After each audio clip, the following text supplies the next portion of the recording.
aqui é o André Toso, do canal Heidegger na Prática Clínica. Hoje eu vou falar assim, diretamente como é que a gente pode usar o pensamento do Heidegger no dia a dia, no cotidiano, né, da clínica. Muitas vezes o pensamento do Heidegger, que vem, né, do pensamento filosófico, fica muito restrito ao ambiente acadêmico, ao investigativo, e a realidade é que o pensamento do Heidegger tem uma contribuição excelente para a prática clínica, para pensar a psicologia, para pensar a psicoterapia e até mesmo a psiquiatria, né? E dentro dessa contribuição do Heidegger, um primeiro fator que eu vejo fundamental e decisivo é ser uma força pendular contrária a um excesso de tecnicismo que a gente vê hoje na prática clínica, né? Nós estamos em tempos, né, num período de descobertas muito interessantes da neurociência, de descobertas muito interessantes a respeito do funcionamento cerebral do homem, do funcionamento do sistema nervoso autônomo, né, do ser humano. E todas essas novidades que vão aparecendo, principalmente no ambiente acadêmico e principalmente no ambiente médico e psicológico, fazem parecer que basta a utilização de algumas ferramentas, basta a utilização de alguns métodos, né, já universais na prática clínica para que um paciente melhore da sua depressão, da sua ansiedade e de nomes, né, nomenclaturas que servem didaticamente para a gente se orientar a respeito daquilo que vem na nossa clínica, né? Mas que não dizem respeito propriamente ao que está acontecendo com aquela pessoa muitas vezes, né? Com aquela pessoa inédita, singular, que procura o nosso auxílio na clínica. E o pensamento do Heidegger tem essa força pendular contrária a essa tendência, né, atual de um tecnicismo dentro da clínica, de uma utilização, por exemplo, das terapias cognitivo-comportamentais, que são muito importantes para alguns casos, né, alguns tipos de casos específicos, ou o paralelismo psicofísico da neurociência, que também é muito importante, são descobertas muito boas e importantes, mas que não revelam totalmente um lado humano que fica muitas vezes esquecido, que é o lado existencial, né?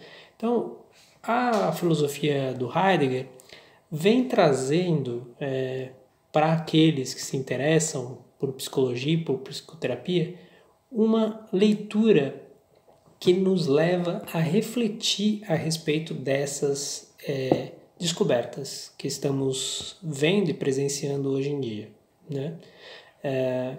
Por exemplo, se um paciente com transtorno obsessivo-compulsivo, ou em Portugal, perturbação obsessivo-compulsiva, né, procura o auxílio de um psicólogo clínico, cientificamente e academicamente está comprovado que a terapia cognitivo-comportamental é a que melhores resultados apresenta em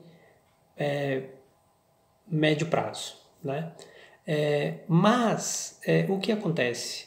Os sintomas desse transtorno obsessivo-compulsivo ou dessa perturbação obsessivo-compulsiva, eles são diminuídos pela terapia cognitivo-comportamental, ela é realmente muito eficaz, mas o problema raiz, ou seja, o problema de fundo, que normalmente é um problema existencial, tá? Não estou dizendo que não há problemas também de cariz biológico ou de cariz genético, né, que a pessoa possa ter, mas a realidade é que quase sempre, pela minha experiência clínica, vemos questões existenciais de fundo muito importantes que às vezes não foram trabalhadas e que fizeram aqueles sintomas se revelarem naquela pessoa específica, né? Esse é um exemplo. A filosofia do Heidegger, o existencialismo em si, né, mas aqui eu falo mais especificamente do Heidegger, ele tem uma força contrária para que a gente realmente reflita a respeito das questões existenciais de base, que estão na base, muitas vezes, dos transtornos mentais, né? Que também, o nome transtornos mentais tem toda uma problemática que em outro vídeo eu posso falar a respeito, né? Então, a primeira coisa que eu vejo de importante mesmo é o pensamento heideggeriano como oposição necessária a essa era da técnica que nós vivemos, né? Principalmente no meio psicológico e psicoterapêutico. No entanto, não é só isso, né? O caráter do homem como existência, como Heidegger diz, ou seja, como abertura, é um caráter hermenêutico, é outra contribuição do Heidegger, né? Vê o homem com o seu caráter hermenêutico. O que quer dizer isso, um caráter hermenêutico? Que o homem interpreta e compreende a sua própria existência e a sua própria história. Ou seja, ele não é algo finalizado, né? Ele não é uma pessoa que já está pronta ou que depende de certos mecanismos biológicos ou psicológicos já previamente determinados, seja por questões genéticas, seja por questões do meio social. O homem é tudo isso e mais alguma coisa, né? Vamos dizer assim. Esse caráter hermenêutico é o caráter interpretativo e compreensivo da própria existência de cada um de nós, né? Então, o que eu sou ou o que você é depende muito da compreensão e do sentido que nós damos para aquilo que nós somos e para aquilo que queremos ser, né?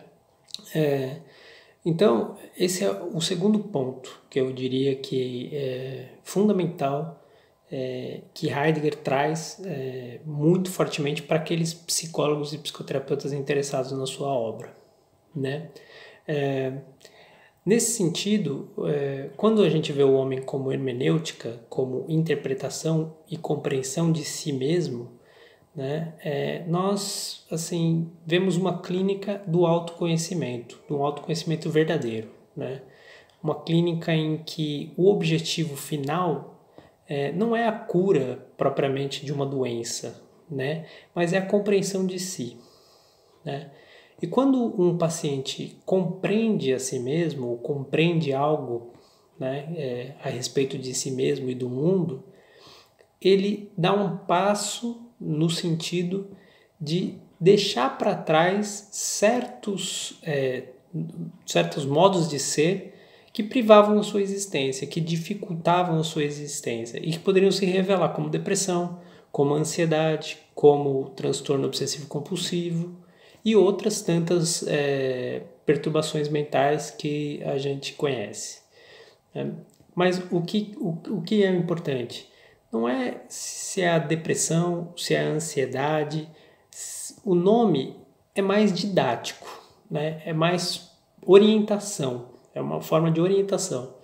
Mas o que vem por baixo disso, né, é a forma como o homem compreende a si mesmo, né?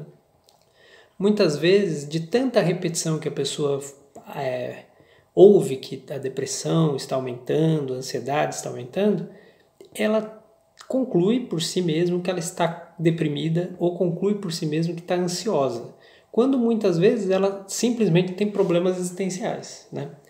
E problemas existenciais não são problemas que podem ser simplesmente resolvidos, ou seja, não é algo que pode ser eliminado, né? É algo que tem que ser investigado, né? E é esse caráter que é muito importante em Heidegger, né? Numa prática clínica que leva em conta o pensamento de Heidegger. Enquanto normalmente as terapias, as psicoterapias mais tradicionais procuram produzir saúde, ou seja, você pega uma pessoa que está doente, foca na doença, né, foca naquela perturbação e procura produzir a partir de um tratamento uma saúde, né, para substituir aquela doença. Em Heidegger a gente vê que o mais importante é compreender aquilo que está acontecendo, não como propriamente uma doença, mas como algo que está afetando o modo de ser do paciente que nos procura, né? E a partir dessa investigação, compreender por que chegou-se àquele ponto, que se chama de depressão, de ansiedade ou de outros nomes, que são, de novo, repito, importantes para a nossa orientação, mas que não são a realidade, né, da coisa. Não são a realidade total. Ou seja, é uma parte da realidade, né, daquele paciente. Então, ao invés de produzir saúde, a gente tem uma compreensão de como ser mais saudável, né? Isso é fundamental para uma visão diferente da clínica do que a visão tradicional. Então, nesse sentido, né, quando não se quer curar uma doença, mas sim compreender existencialmente o que está acontecendo com aquele paciente, nós temos um nível entre paciente e psicoterapeuta, por exemplo, um nível de igualdade, né? Não há o suposto saber, como diria Lacan, né? Então, o suposto saber do psicanalista ou do psicoterapeuta, nesse sentido, é suspenso, né? E o psicoterapeuta, ele vem e desce ao mesmo nível do paciente, né? Por quê? Porque o psicoterapeuta mesmo, ele tem as suas questões existenciais para ser compreendidas por ele próprio, né? Numa clínica, numa psicoterapia, o que está em jogo radicalmente é exatamente essas compreensões afetivas e existenciais. E o psicoterapeuta teve também que fazer o seu processo terapêutico. Na verdade, ele tem que continuar sempre fazendo o seu processo psicoterapêutico e o seu processo de autoconhecimento próprio. E ele sabe que isso é importante para que ele possa encontrar com a saúde, né? Ou que ele possa deixar para trás aqueles modos de ser que o privam existencialmente, né? Essa é uma mudança radical num ramo que nasceu da psiquiatria, né? Num outro vídeo eu posso falar sobre o nascimento da psicoterapia como nós conhecemos hoje, que se deu com a psicanálise num seio positivista e médico, né? Psiquiátrico. Então essa é uma diferença grande do pensamento heideggeriano de colocar psicoterapeuta e paciente num nível parecido, né? Não é exatamente parecido, isso também eu posso exemplificar num outro vídeo em que eu falo dessa relação paciente-psicoterapeuta, tá?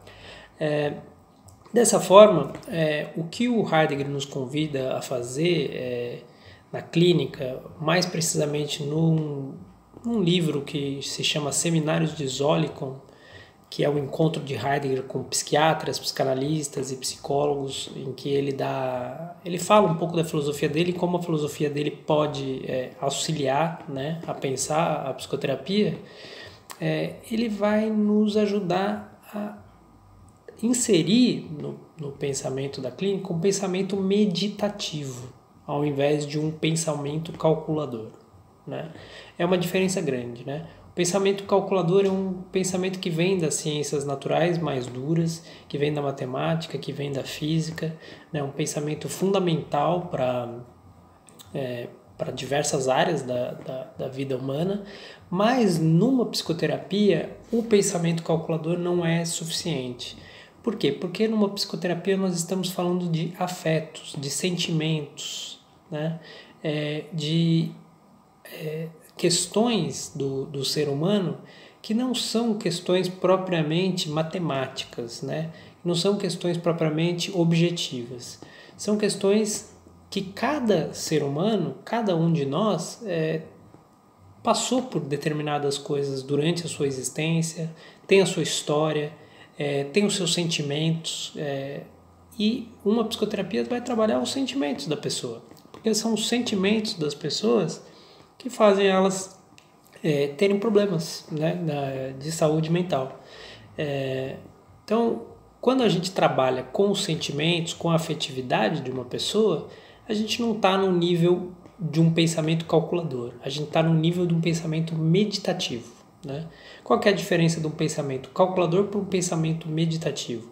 O pensamento calculador procura respostas objetivas, de acordo com algo que já foi pré-determinado, uma equação, por exemplo, na matemática, e que se você seguir à risca aquele método, né, aquela metodologia daquela equação, você chega no resultado final. O pensamento meditativo é um pensamento que não tem pressa de chegar a nada, ou seja, ele não objetiva um resultado final. O que ele objetiva é refletir a respeito da existência ou a respeito das questões da vida daquela pessoa. Então, o Heidegger nos convida a inserir o pensamento meditativo na psicoterapia, né? Sendo que, com aquilo que eu falei no começo do vídeo, com a cada vez mais radical inserção das ciências naturais, da objetividade no ramo psicológico, isso fica cada vez mais difícil, né? Então, de novo, essa força pendular do Heidegger de trazer a gente para um pensamento mais reflexivo, né? E reflexão aqui é diferente de uma pura crítica, né? Assim, eu vou procurar nunca criticar e falar mal, por exemplo, das ciências naturais ou da neurociência, por exemplo, ou da terapia cognitivo-comportamental. Eu vejo que tem uma tendência das pessoas que trabalham com a fenomenologia, com o pensamento de Heidegger na psicologia, na clínica, de atacar esse tipo de ciências naturais dentro do contexto psicológico e psicoterapêutico. Eu, pelo contrário, eu acho mais importante uma reflexão, ou seja, um pensamento meditativo a respeito dessas descobertas das ciências naturais, que são, de novo, eu repito, fundamentais para o tratamento de alguns transtornos mentais, algumas perturbações mentais ou privações existenciais, como o Heidegger chama nos seminários de Zollikon, e eu também posso gravar um vídeo depois a respeito disso. Mas são questões fundamentais para alguns tratamentos, né? Eu mesmo, com os meus pacientes, muitos deles eu encaminho para o psiquiatra, eu encaminho para a medicação, porque é necessária. Em alguns casos, os pacientes chegam e eles não conseguem mais articular a existência deles. Eles precisam de uma medicação para, primeiro, estarem estáveis e conseguirem parar e pensar. E aí sim, refletir meditativamente, né, no pensamento meditativo, a respeito da existência, a respeito dos acontecimentos da vida deles, para aí sim eles conseguirem depois largar a medicação, né? Então eu diria que é um pensamento reflexivo e não uma crítica, uma simples crítica que julga ou que fala mal. Isso para mim é fundamental, assim, uma outra coisa fundamental é nós, psicólogos, psicoterapeutas, psicanalistas, que se interessam pelo pensamento de Heidegger, ter em mente que o pensamento tem que ser reflexivo e não puramente crítico, né? E esse pensamento reflexivo, e unindo com aquela questão de que a gente trata sentimentos das pessoas, né? Quando numa clínica, eu vejo isso claramente, quando eu estou num tratamento clínico, tem a narrativa da pessoa, né? O que a pessoa está me contando, o que ela está falando, mas por trás disso sempre tem um sentimento, né? Sempre tem uma emoção. Como nós trabalhamos com esse sentimento, como nós trabalhamos com essas emoções, o Heidegger traz mais um ponto que eu acho fundamental, que é a ideia das tonalidades afetivas, né? Eu quero gravar um vídeo a respeito disso, só sobre isso.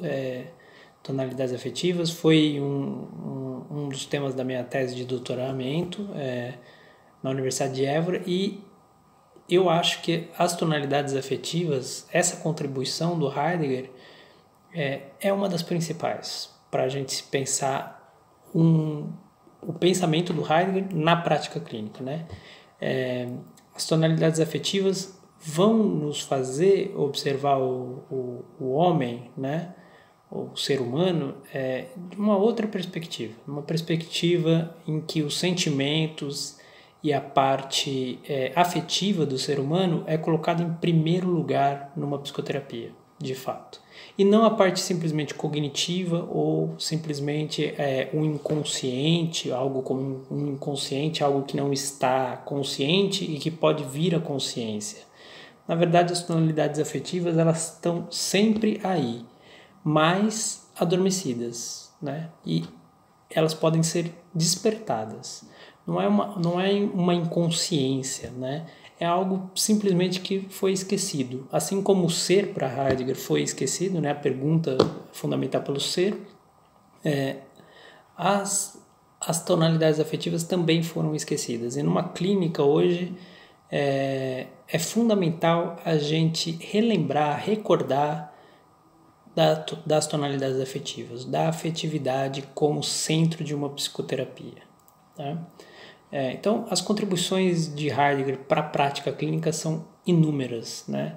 Eu falei de um modo geral hoje, um modo mais genérico, mas você vê que tem vários pontos que podem ser desenvolvidos e eu espero poder desenvolvê-los em vídeos futuros para auxiliar. A minha ideia assim, é auxiliar as pessoas que atendem, os psicólogos, psicanalistas, psicoterapeutas, psiquiatras que têm clínica, que atendem na clínica e que têm interesse pelo pensamento, por um novo pensamento, um pensamento diferente para se pensar a prática clínica. E também não apenas teoricamente, mas trazermos esse pensamento filosófico do Heidegger para a nossa prática mesmo, para o dia a dia, que é onde as coisas acontecem e que é o que a gente quer e o que a gente busca.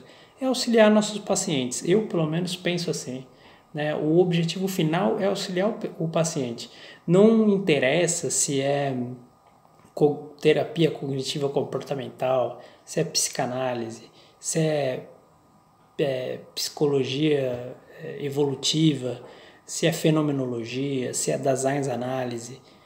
Isso não é o mais importante, né? O mais importante é a gente tratar aquele ser humano que nos procura com as suas questões existenciais, com seus problemas e procurar auxiliá-los para que ele se sinta mais feliz, melhor, ou da forma como ele quiser que a vida dele se encaminhe, né? Voltar a fazer a roda da existência daquela pessoa voltar a girar, né?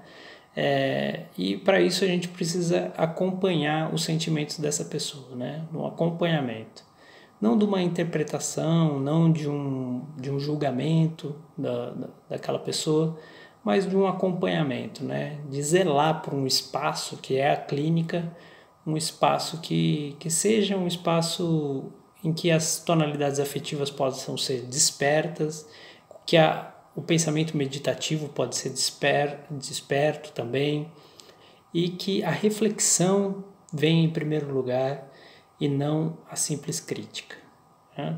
Então, espero que vocês gostem do conteúdo que eu vou trazer aqui. Se gostaram desse vídeo, curtam, compartilhem com as pessoas que vocês sabem que têm interesse e acompanhem o canal, assinem aí para terem mais conteúdo. Obrigado e até a próxima.